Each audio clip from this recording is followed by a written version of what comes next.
So I wanted to talk to you about protection of identity and the way that protection of identity drives crisis, because right now it's protection of identity since 2010 that has driven us to this level of crisis.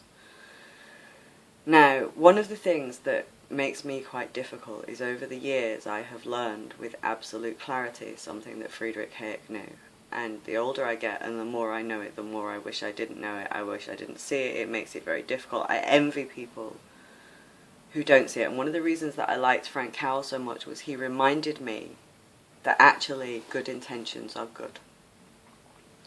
Because I very rarely pay attention to that. In fact, I have no truck with good intentions at all, because I am trained absolutely not to have any truck with good intentions.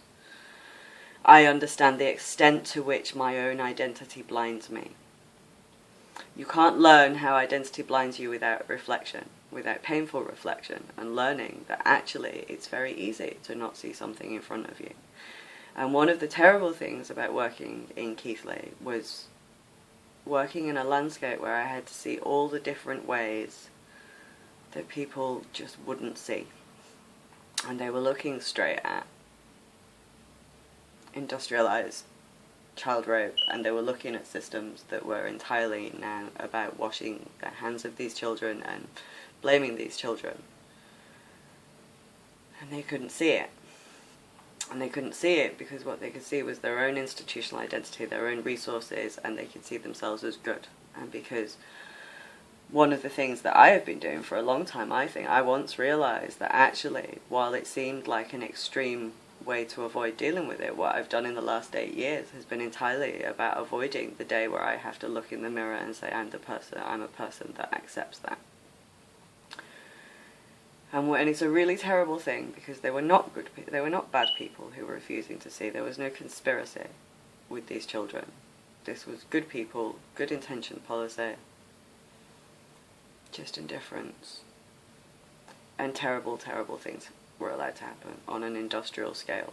And I mean an industrial scale, and the scale of the crisis that's currently happening in our other institutions. Social care is collapsing, it's very, very harmful at the moment.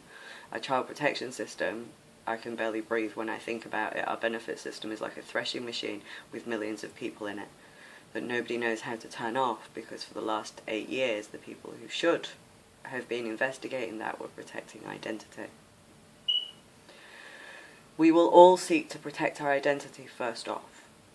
Nobody, not me, not anybody, can say they don't do that, because everybody does. And the best that you can do is reflect on your own actions and know that sometimes you don't do it, sometimes you notice yourself doing it. But it's terribly, terribly difficult, is that kind of reflection. And we have learned over the 20th century that if you do not do that reflection, you will cause a great deal of harm. And that learning is embedded in our rule of law that was given ground because of the welfare state's establishment, but which is settled under the Crown, and which is nothing to do with policymakers, and you will obey for in future. And one of the problems is that I said in another video about how harm is done by good intentions.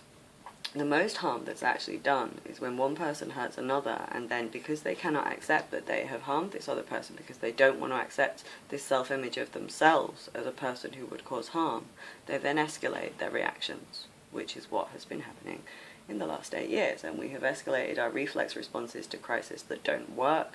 We have escalated the politics of blame. We have escalated everything that we can possibly do rather than reflect on failure. What you are now going to be forced to do at the Inequalities Institute, no matter what plans that you have made, is you will be forced to work through that, and it will be crisis that make you. But I want you to look at the reaction that Friedrich Hayek got when he injured the identity of people by saying, by wanting to do good, you will cause harm. And I want you to see the viciousness and the way that that formed tribalism and that defined the whole 20th century. This is really powerful stuff. Identities were formed here because he did that. This was a deep injury to their identity. Dear socialists, you are probably causing harm.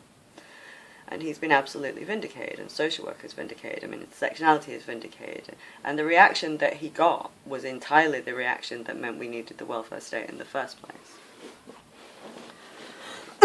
And you can now watch that play out on Twitter, because the legacy identity that he injured in 1945 still exists, even though it shouldn't.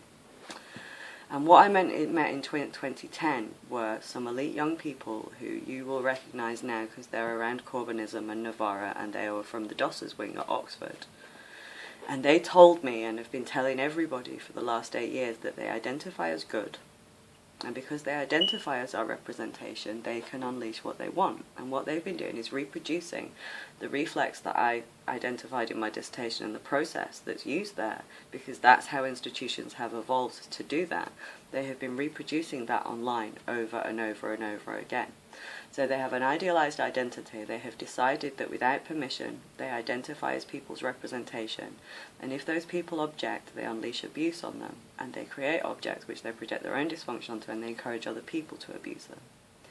This isn't small groups of mates on Twitter doing this. This is a small group of Oxbridge Dossers who, because of a fluke of elite social closure, genuinely believe this is true, because in their world it is true, and it's been true for quite a long time. And we have just seen elite social closure of the power of Labour itself using this.